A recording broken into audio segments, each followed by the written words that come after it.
Laganap pa ang isang napakalaking organisasyon noon na hindi ko napapangalanan pa dahil masyadong maselan ang usaping ito.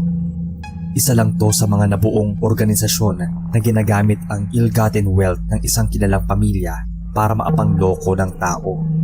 Sana po ay huwag nyo kaming husgahan sa bagay na to dahil hindi lamang maliliit na tao ang involved. May mga kasama rin kaming mga mayayaman, lisensyado tulad ng mga doktor, abogado at businessmen. Kaya naman naakit kaming sumapi sa kanila. Sila ang gumagastos sa lahat ng mga lakad namin, mga pagkain at allowances. Kung may nawalan financially ay yung mayayaman naming kamiyembro at hindi kaming mahihirap dahil wala kaming ilalabas na pera. Ang masakit lang sa parte ko ay buhay naman ang nawala sa akin. May dinaluhan kaming meeting ng asawa ko noong araw na yon kasama ang head ng grupo namin. Liblib pa ang uuwian namin pero ayos lang dahil may motor naman kami. Nang paalis na kami sa bahay ng kasamahan namin ay nagulat kami ng asawa ko kasi hinarang kami palabas. Tinapik pa sa pisngi ang asawa ko sabay sabing, "Paring Eddie, uuwi na ba kayo?" Sumagot ang asawa ko ng oo. Pagkatapos ay umiwas siya at pinuntahan ang pinagparadahang motor. Muli siyang sinundan at tinapik ulit sa pisngi tapos sinabing mag-iingat kami sa biyahe. Tumango na lang yung asawa ko bago paandarin ang motor. Nakaalis na ang ibang kasamahan namin pero yung may-ari ng bahay ay parang ayaw kaming paalisin at panitapik sa pisngi ng asawa ko. Mabuti na lang at nakakapagtimpi si Eddie noon kahit napapansin ko na banas na siya. Nang pasakay na ako sa motor, tinawag ulit kami ng lalaki at sinabing gabi na. Bukas na lang daw kaming umuwi. Ako na ang humarap sa kanila dahil sa tingin ko ay naiinis na si Eddie. Sabi ko, kailangan na naming umuwi dahil tiyak hinahanap na kami ng mga anak namin.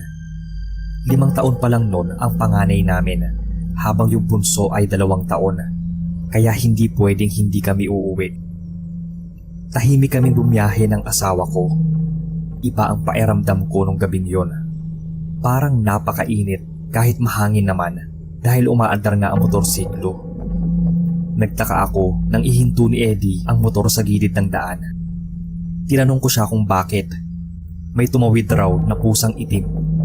Hindi na lang ako kumibo at nagdasal ng taimtim bago kami tumuloy sa pag-uwi.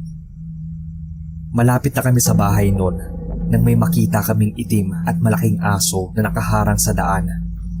Ang nakapagtataka ay hindi namin nakita kung saan galing yung asong yon.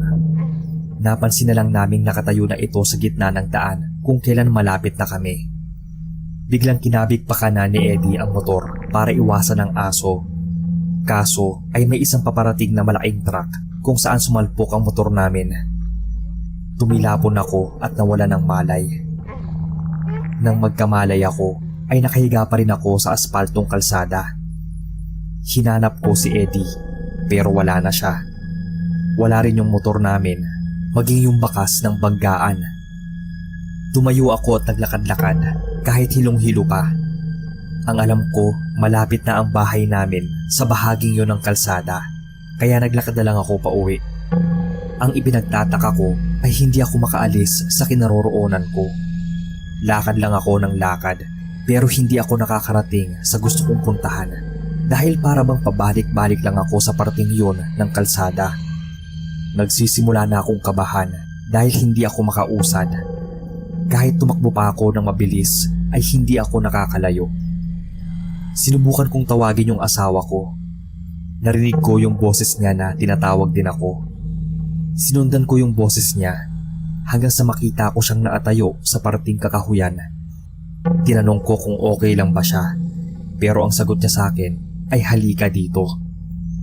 Sinubukan ko siyang lapitan pero parang may kung anong humigop sa buo kong katawan hanggang sa wala na akong maalala. Nang magkamalay ulit ako ay nasa ospital na ako. Mabuti raw at naka-helmet ako nang tumilapon kaya hindi gaanong napinsala ang ulo ko. Yun nga lang ay paralisado ang kalahati ng katawan ko. Ang masakit pa at sadyang ikinagulat ko ay patay na ang asawa ko at 1 linggo nang nakaburol. Isang linggo raw akong nag-aagaw buhay sa ospital at balak na nilang ipalibing ang asawa ko kahit na nasa ospital pa ako. Isang buwan din noon bago ako nakalabas ng ospital. Ang una kong ginawa ay nagpasama ako sa alsada kung saan kami nadisgrasya ng asawa ko. Nagpatirik ako doon ng kandila para kay Eddie. Naalala ko kasi ang nangyari nung gabing yon. Nakita ko siya sa madilim na parte ng kakahuyan. Tumilapon din pala ang katawan niya doon ayon sa rescuers. May suot din siyang helmet pero nabali ang leeg niya kaya dead on arrival sa ospital. Hindi ko alam kung panaginip lang ba ang nangyari na nagkamalay ako sa kalsadang yon. Pero may palagay ako na baka kaluluwa ko lang yon na gumala-gala dahil nakomatose nga ako. Kung kaluluwa ko man ang nakakita kay Eddie sa parting kakahuyan, ay nag-aalala ako na baka andun pa rin yung kaluluwa ng asawa ko at hindi matahimik. Napag-alaman ko rin na kaya ayaw kaming pauwiin ng gabing yon ay dahil nakita nilang walang ulo yung asawa ko. Ang pagtapik sa pisngi ni Eddie ay para daw pangontra sa masamang pangitain. Pero wala rin namang nangyari dahil namatay pa rin siya. Hindi na bumalik sa dati ang katawan ko, Sir Bob. Paralisado pa rin mula bewang hanggang paa. Mga kapatid ko at kapatid ng asawa ko ang nagtulong-tulong para suportahan kaming mag-iina. Nagtapos na ng kolehiyo ngayon ang mga anak namin at may kanya-kanya ng trabaho. Pero panata pa rin namin ang taon-taong magtirik ng kandila sa parte ng kalsada kung saan namatay ang asawa ko. Kahit na may nangyaring trahedya sa pamilya ko, ay interesado pa rin ako sa pakikinig ng mga horror stories. Kaya naman mahigit isang taon na po akong silent listener. Hanggang dito na lamang po at maraming salamat kung inyong manarate ang kwento ko.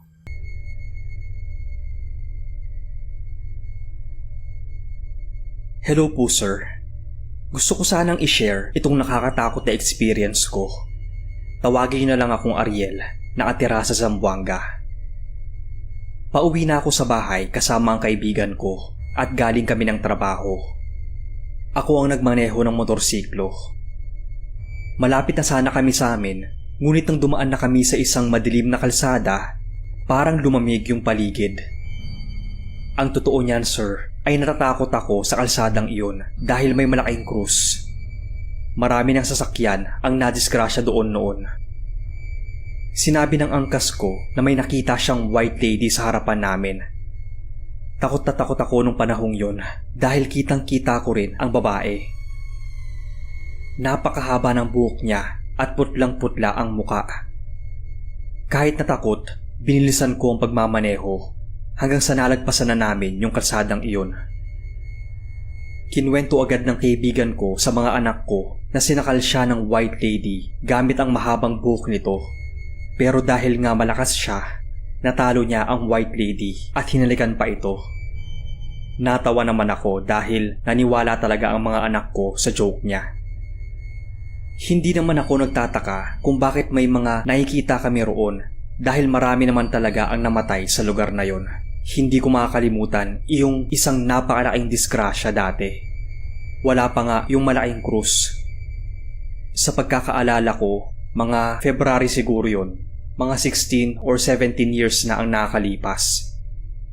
Nagbangga ang isang flammable tanker truck at isa pang sasakyan. Nakita yun ng mga tao kaya lumapit sila upang makita ang nangyari. Huminto rin ang iba pang mga sasakyan at isa na roon ang isang lumang bus na puno ng pasahero. Ilang minuto lang ang lumipas at sumabog ang tanker. Sa lakas ng impact ay narinig sa ibang barangay ang pagsabog. Nadamay ang lahat ng naroon. Rinig na rinig ko yun. Sumakit pa nga ang ulo ko. Pagkatapos nun ay pumunta kami roon at kitang-kita ko ang ibang parte ng katawan ng tao na nakasabit sa mga puno. Halos masuka ako. May mga damit pa na puno ng dugo at laman loob na nakakalat sa kalsada. Hindi ko alam kung ilan ang namatay dahil magkakahiwalay na ang mga katawan ng tao. Nakita ko ang lumang bus. Halos hindi na ito mukhang bus. Wala na ring buhay sa loob. Naawa nga ako noon sa pamilya ng mga namatay dahil hindi man lang nila nakita ang muka ng mga mahal nila. Ang iba nga sa kanila ay kumuha na lang ng mga buto ng tao upang ilibing. Hindi na kasi nila makilala kung saan sa mga iyon ang buto ng kadugo nila. May ibang katawan din na nahulog sa bangin. May mga katawan pa na hindi nakita ngunit naroon lang talaga ang mga iyon. Yun ang rason kung bakit nagkaroon ng malaking krus sa lugar na iyon. Kapag undas o kaya Pebrero, may mga taong pumupunta roon upang magsindi ng kandila.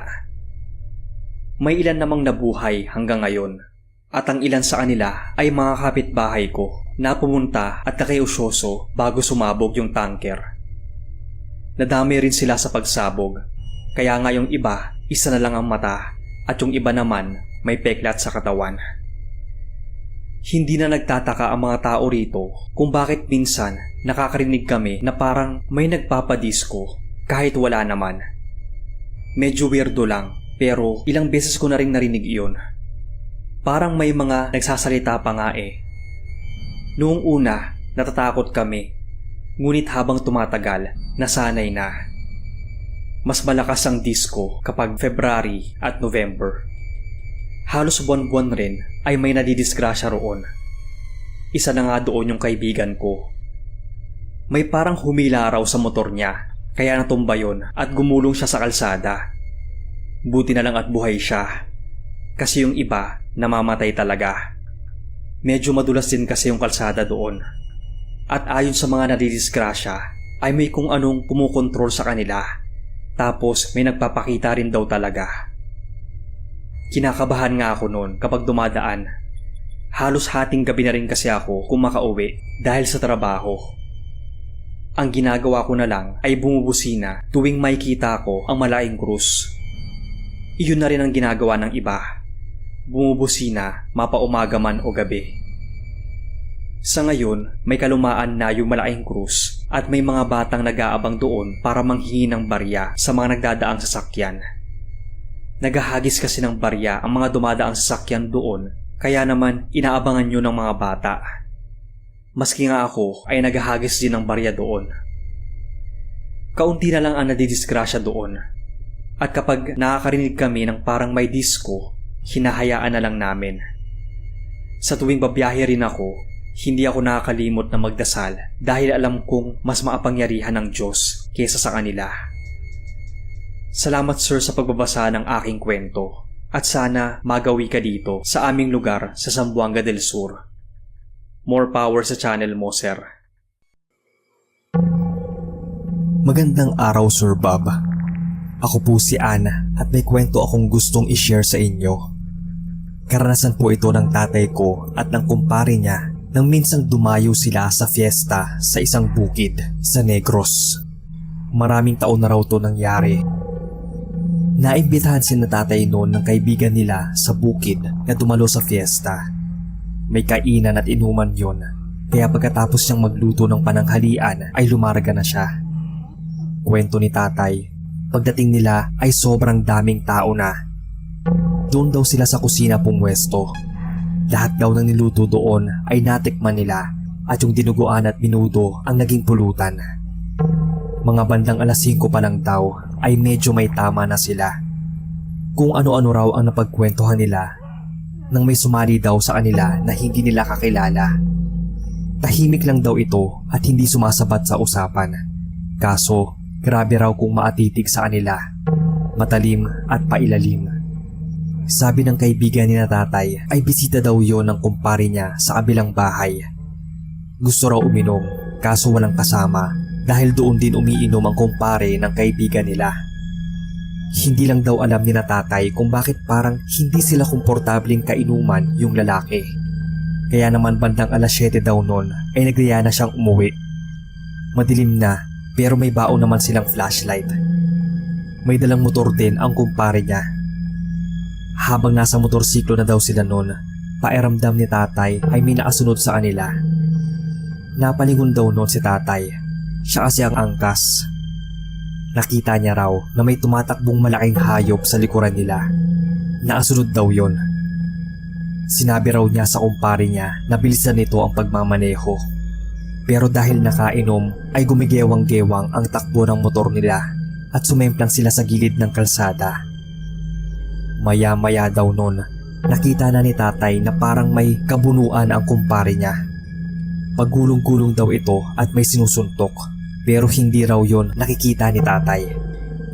Maya-maya ay parang tumatalsik na raw yung kumpare niya na parang sinisipa.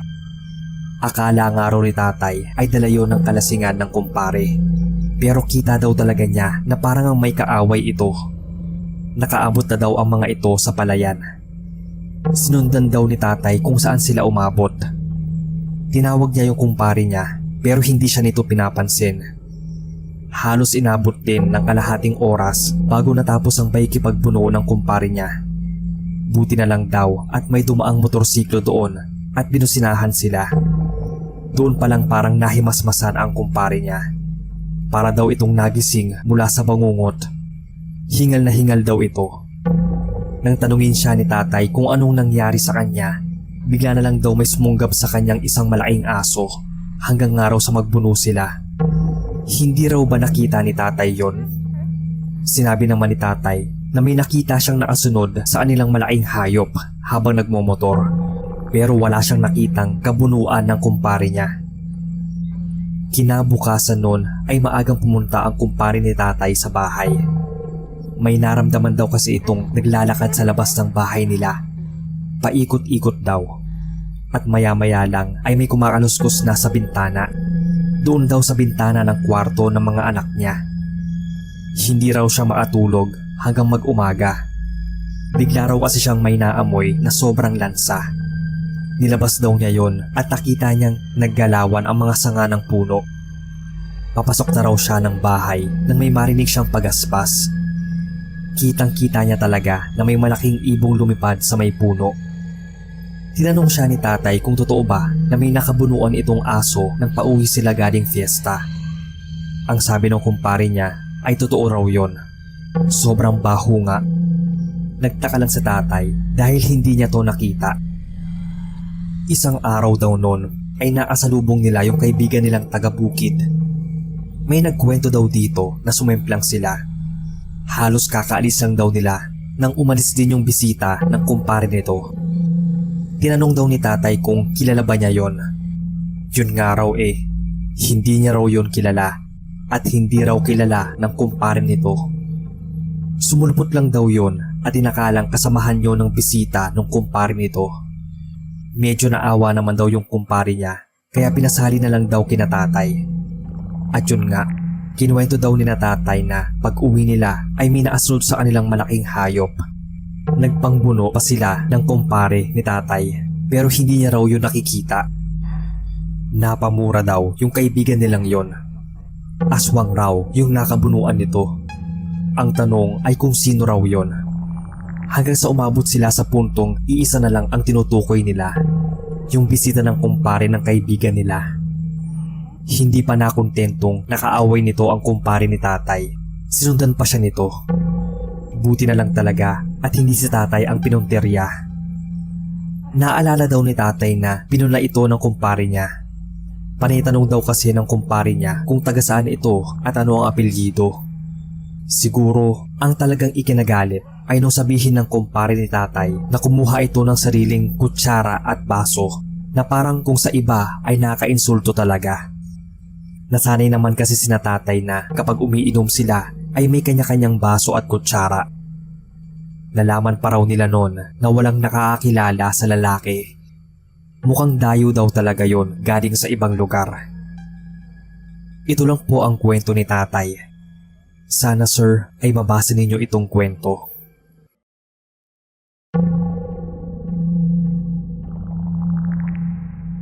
Hello sa lahat.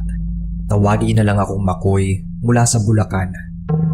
Nakakahiya man sabihin, pero dati isa akong tambay na umaasa lang sa mga magulang at sa jowa ko. Minsan, nagkakapera ako sa pa-extra-extra lang, pero sobrang dalang. Sinubukan ko noon mag-apply ng trabaho, pero ni isa, walang tumawag. Nagkakapera lang ako at nagkakaroon ng ambag sa bahay dahil nga sa jowa ko na nagbibigay sa akin tuwing sahod niya. Hindi naman din ako manhid, kaya ramdam ko yung hirap at pagod ng jowa ko sa trabaho para mapagbigay sa magulang niya, pati na rin sa akin. Kaya minsan, naisipan kong maghanap ng mauutangan para sa pinaplano kong pagbili ng motor. Kahit second hand lang. Ang importante ay maayos pa. Nagkataon naman noon na yung isang kaibigan ko ay naghahanap ng buyer ng motor ng kanyang pinsan, kaya tinanong ko yung detalye. Nang magkita kami noon ng jowa ko, na-ishare ko sa kanya yung tungkol sa binibentang motor at sa plano ko. Hindi ko noon intensyon na humingi sa kanya. Sinabi ko yon para malaman niya din yung plano ko sa buhay at hindi lang ako puro asa sa kanya. Kaya ang nangyari, sinamahan niya akong i-check yung motor mula sa kaibigan ko. At nagulat ako nang siya mismo yung nag-abot ng bayan doon sa kaibigan ko. Laking pasalamat ko sa jowa ko noon dahil makapag-umpisa na rin ako sa wakas at makakabawi sa kanya. At dahil in demand yung mga riders simula pa noon, sinubukan kong mag-apply bilang isang delivery food rider. Sa abutihang palad ay natanggap naman ako agad. Isang linggo nang magsimula na ako sa trabaho ko noon ay may napansin ako dun sa motorsiklo. Simula kasi nung ihatid sundo ko yung jowa ko sa trabaho niya, parang dumodoble yung bigat ng motor. Tuwing naka-duty ako noon ay parang may angkas ako dahil medyo mabigat na tong dalhin. Kapag naman naangkas ko yung jowa ko, mas lalo pang bumibigat. Hindi naman ganun kalakihan ng jowa ko since payat siya. Kaya isang beses noon ay pinatesting ko sa isa sa kasama ko sa trabaho yung motor. Pero ang sabi naman niya ay normal yon at ang gaan pang araw dalhin. Kaya naman binaliwala ko na lang. Hanggang sa isang gabi noon, paalis na ako para sunduin yung jowa ko sa trabaho niya. Nagsusuot na ako ng helmet noon at nakasakay na sa motor. Nang maramdaman ko yung mahinang pag-uga na tila ba may sumakay sa likod. Pero hindi ko masyadong pinagtuunan yun ng pansin dahil sa isip ko, kailangan ko na magmadali dahil malapit na yung uwian ng jowa ko. Pagkatapos kong ayusin yung helmet ko, agad ko nang pinaandar yung motor at nagmamadaling umalis. Habang nasa biyahe, medyo kakaiba yung pairamdam ko kaya pa na yung tingin ko sa likod gamit yung side mirror. Ilang minuto pa ang lumipas habang binabaybay ko ang mahabang highway papunta sa opisina ng jowa ko. Nakaramdam ako na parang may mga kamay na humawak sa bewang ko. Kaya bahagya akong binagalan yung patakbo ng motor at mas nakiramdam. Panay pa rin yung check ko sa likod gamit yung side mirror. Patuloy pa rin ang mabagal na pagpapatakbo ko ng motor nang maramdaman ko yung paghigpit ng hawak ng kamay sa bewang ko. Doon na ako nagsimulang kabahan. Naghanap muna ako ng pwedeng mapaghihintuan na matao at maliwanag na lugar at doon ko tinigil yung motor. Pagkahinto, agad akong bumaba at kinapa yung bewang ko hanggang likod. Pagkatapos ay chinek ko rin yung motor. Nagtaas siguro yung ibang mga taong nakatambay sa hinintuan kong tindahan kaya may isang nagtanong sa akin kung okay lang daw ba ako. Dahil sa takot ay sinabi ko sa lalaki na nagtanong yung nangyari sa akin habang nasa biyahe. Bakas naman sa mukha niya yung pagtataka. Dahil naisip ko na baka naghihintay na sa akin yung jowa ko, nagdesisyon na lang akong umalis para sunduin na siya at makauwi na kami agad. Bago pa man ako makaalis, ay tinanong pa ako ng lalaki kung ako daw ba yung unang may-ari ng motor at kung nadala ko raw ba sa simbahan para ipabless. Napailing na lang ako ng tanggi. Mabilis yung pagpapatakbo ko ng motor noon habang balot pa rin ang takot dahil ramdam ko pa rin yung mahigpit na paghawak ng mga kamay sa bewang ko na para talagang may nakaangkas sa likod. Nang maarating na ako sa harap ng opisina ng jowa ko, naabutan ko siyang naghihintay na sa akin. May takot man, pinilit kong ngumiti at umaktong walang nangyayaring kakaiba. Agad na kaming bumiyahe pa uwi dahil kita sa mukha niya yung sobrang pagod. Habang nasa daan, nararamdaman ko ang bigat na parang dalawang tao yung angkas ko. At hindi nagtagal, narinig ko na ang pagreklamo ng jowa ko na parang ang sikip naman daw ng motor, gayong dalawa lang naman kami. Dinahilan ko na lang na baka dahil yon sa lalagyan ng helmet na ikinabit ko kanina. pero patuloy pa rin siya sa pagrereklamo. Dahil nakakapit sa bewang ko yung jowa ko, ilang saglit pa, naramdaman ko yung biglang pagkapit ng dalawang kamay sa may balikat ko na ikinaigtat ko dahil sa gulat. Lihim pa akong napadasal noon na sana maarating kami sa bahay ng ligtas o kaya ay walang masamang mangyari sa amin. Laking pasalamat ko naman dahil naiuwi ko yung jowa ko ng ligtas. Pagkapasok namin sa bahay nila, dun ko kinuwento sa kanya yung nangyari kanina habang nasa biyahe kami. Kita sa mukha niya yung pagkabigla at takot. Doon na nila ako pinatulog sa bahay dahil sa takot na baka may mangyaring masama sa akin habang nagbabiyahe ako mag-isa. Kinaumagahan, bago pumasok dun sa trabaho, naisipan kong puntahan yung kaibigan kong binilhan namin ng motor. Nagtanong ako tungkol sa dating may-ari nun.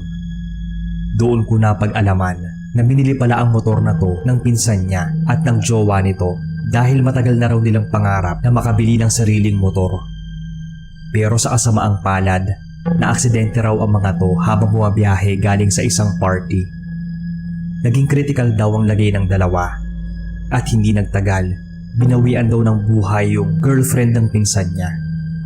Nagulat pa nga raw sila nang naipaayos pa ang motor at maayos pang nakatakbo dahil malaki raw talaga ang sira nito. Hanggang sa naging okay daw ang kalagayan ng pinsan niya. Araw-araw na lang daw itong umiiyak sa tuwing nakikita yung motor na binili nila ng namayapa niyang kasintahan. Kaya naman napagdesisyonan daw ng magulang nito na ibenta na lang para makapagsimula ng mag-move on yung anak nila. Sa nalaman kong yun, naisipan kong ipabless yung motor sa simbahan. Hanggang sa kalaunan, nakapag-ipon na ako ng sapat na perang pang-down sa motor na gusto kong bilhin. Ibinenta ko yung motor sa mas murang halaga na agad namang binili at yung perang pinambayad ng buyer, dinagdag ko sa perang pang-down sa motor na kinuha ko. Wala na akong naging balita sa bumili ng motor na yon dahil hindi naman personal na kilala ang buyer. Kaya hindi ko rin alam kung naranasan din ba niya yung mga naranasan ko sa lumang motor na yon. Sa ngayon, masaya akong nakakatulong na ako sa bahay at nakakabawi na rin sa jowa ko. May konting ipon na rin akong naitabi mula sa sahod. Bali halos 2 taon na rin to nang mangyari. Ito lang ang kwento ko, boss. Kayo na ang bahalang mag-edit at sana ay mapasama sa mga ilalapag nyo sa channel. Hello po sa lahat. Ako si Melissa at meron akong nakakakilabot na karanasan na gusto kong i-share sa inyo. Ito ay tungkol sa karanasan namin sa isang bahay sa baryong pinuntahan namin. Nasa college na kami noon at may isa kaming kaklase na namatayan ng nanay. 4 kami nagpunta sa kanila. Ang totoo ay wala sa aming may alam kung saan talaga ang eksaktong kinaroroonan ng bahay nila. Sinabi lang ng classmate namin ang pangalan ng baryo at ang palatandaan papasok sa kanila. Hindi ko na lang po sasabihin kung saan eksakto, pero sa may bandang Laguna po ito. Kilala naman daw doon ang tatay niyang tricycle driver. May dala naman kaming 2 motorsiklo. Isa lang ang kasama naming lalaki at pinsan yun ng kaibigan namin. Pangalanan na lang natin silang Jasper at ang kaibigan kong si Myla at Tina. Angkas si Jasper ang pinsan niyang si Tina at angkas naman ako ni Myla. Halos 1 oras din ang biyahe namin nang maarating sa baryo ng kaklase namin. Akala nga namin noon ay madali na lang, pero ang totoo ay kung saan-saan kami napadpad. May nakita kaming bahay na madami-dami na ring tao, so inakala namin na yun na yung pakay namin. Pinuntahan namin ang bahay na yon at mukha ngang may lamay. Nakahinga kami ng maluwag kasi ang akala nga namin ay yun na yun. Pero nang magtanong kami ay mali ang napuntahan naming lamay. Nagrereklamo na noon si Jasper at ang sabi ay gutom na raw siya. Bigla naman kaming nahiya noon nang yayain kaming kumain ng asawa ng namatay. Lalaki ang nakaburol at nakatakip ang kabaong nito kaya hindi namin nakita ang itsura. Hindi na rin kami nakatanggi pa noon dahil pinilit na rin kami ng babaeng namatayan. Nakatingin sa amin ang ilang mga naroon, kaya pumasok na kami sa bahay nila. Nakita kong natakam agad si Jasper nang makita ang mga inihain sa amin. Karni kasi yon na may sarsa. Takam na takam siya habang kumakain kami. Ako naman ay nagdadalawang isip noon na kumain ng karne. Natandaan ko kasi na bili ni na mama na huwag kaming kakain ng karne o anumang ialok sa aming pagkain nang di namin kakilala. Kaya yung biskwit na naapatong sa mesa ang kinain ko na lang. Tuwang-tuwa pa nun si Jasper nang matapos kumain. Nabusog daw siya. Hindi din gaanong kumain noon si Myla. Parang iba raw kasi ang amoy ng karne. Baka daw karne yun ng baka o kalabaw. Basta, masarap daw yon, sabi ni Jasper. Nang maapagpahinga kami ng kaunti, ay nagpasalamat na kami at nagpaalam ng umalis. Nang biglang sabihin ni Tina na naiihi siya, kaya nakiihi muna kami sa kanila. Nasa likod ng bahay ang banyo. Sinamahan kami noon ng batang anak ng babae. Ilang metro din ang layo noon sa bahay nila. Pagkaturo ng bata ay iniwan na niya kami ni Tina. Nadaanan pa namin noon ang nagluluto ng ulam sa lamay. Habang umiihi noon si Tina sa loob ng banyo, andoon na ako sa labas at naghihintay, nagmamasid-masid. Napatingin ako sa nagluluto. Nagtatawanan pa ang mga yon at patingin-tingin sa kinaroroonan namin. Umiwas na lang ako ng tingin noon. Nang pabalik na kami ay hindi ko maiwasang tingnan ang niluluto nila. Ganoon na lang ang pagkasindak ko nang may makita akong ulo ng aso na naatusok sa isang kawayan. Tiningnan ko pa ulit dahil baka kako na mali lang ako. Baka kambing lang yon. Pero nang tingnan ko ulit ay nasigurado kong ulo nga talaga ng aso. Bigla akong nandiri noon sa kinain ni Jasper na karne. Alam kong may kumakatay naman talaga ng mga aso, pero dog lover kasi ako at nung mga panahon na yon ay ipinagbabawal na ang pagpatay at pagkatay ng aso. Kaya awang-awa ako sa nakita ko. Tinuro naman sa amin ng napagtanungan namin ang bahay ng kaklase ko. Nasa sumunod pa na likuan yon. Pagkahinto namin ay mabilis nang bumaba ng motor si Jasper. Nagsusuka siya noon sa may damuhan na nasa harap lang mismo ng bahay ng kaklase naming may lamay. Nang makita niya kami ay agad niya kaming nilapitan. Tinanong pa niya kung anong nangyari kay Jasper. Hindi rin namin alam kung anong nangyari noon sa kanya. Nang mahimasmasan siya ay nagkuwento siya sa amin. Bigla raw kasing humilab ang tiyan niya at di niya mapigilang inuwa yung kinain niya. Nakakadiri daw nung nakita niya yung iniluwa niya. Hindi na ako tumingin noon pero nakita ni na Myla, Tina at yung kaklase naming si Joanne.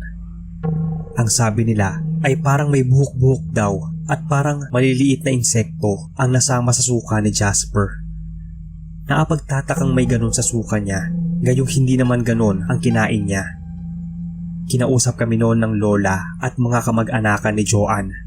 Tinanong nila kung saan daw kami nagpunta at nakikain. Nang sabihin namin yung lugar ay napamura na lang sila noon. Sa dinami-dami raw nang pwede naming mapuntahan doon pa daw talaga sa pamilyang yon. Hindi raw nila alam kung sadyang carnivorous ang mga yon o may mga lahing aswang dahil sa napapabalitang mga nawawalang hayop. Ang karamihan nga doon ay mga aso. Ang pamilya daw na yon ang tinuturong nangunguha. Namatay daw ang asawang lalaki dahil sa taga sa likod. Hindi raw yun gumaling dahil hindi daw maabot ng dila nito. Kinilabutan kami sa kwento nila, lalo na si Jasper na nakakain mismo ang inihain nilang karne. Napatunayan ko talagang aso yung nakita kong kinatay nila. Nagsuka ulit noon si Jasper. Pilit niyang sinusundot ang lalamunan para mailabas lahat ng kinain niya. Pinainom siya noon ng pinakuloang dahon ng ampalaya. Sobrang pait noon na nailabas niya lahat ng nakain niya ng araw na yon. Kaya pala ganoon ang lumabas sa mga iniluwa niya. Nakakadiri lang. Buti na lang at wala namang masamang nangyari sa amin. Kung hindi raw yun naisuka ni Jasper ay baka nahawaan na raw siya. Doon na kami nagpalipas ng gabi sa kaklase namin. Hindi na kami pinayagan pang umuwi dahil baka may mangyari pa sa amin sa daan at gabi na rin.